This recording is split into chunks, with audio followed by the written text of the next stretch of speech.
Okay, here we've got a video showing a really neat project that a student of mine built for one of the clients here at the college.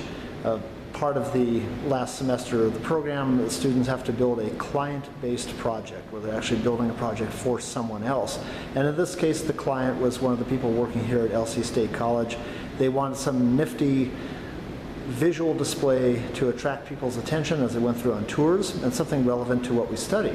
And so the idea was to take one of these LED oscilloscope prototype boards and augment that with amplifier circuitry and horizontal sweep circuitry so that it would become a audio indicator.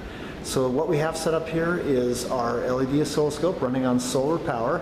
It's being powered by our solar power grid. We're actually getting power to that set of terminal blocks down there.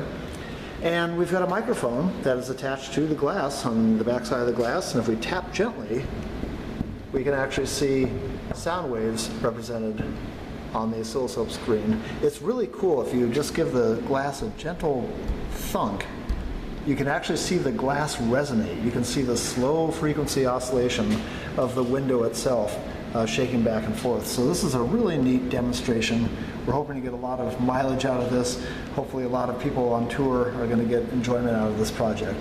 Again, it's based on the LED oscilloscope half project, as I like to call it, a PCB that has all the comparator and driver chips for the vertical and the horizontal, but then it has prototyping areas for the students' vertical amplification and for the horizontal sweep. And that's what my student had to design and prototype on their own.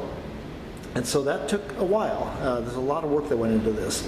There is one microprocessor, or microcontroller I should say, in this project. We have a TI MSP430 microcontroller chip right there for a horizontal sweep.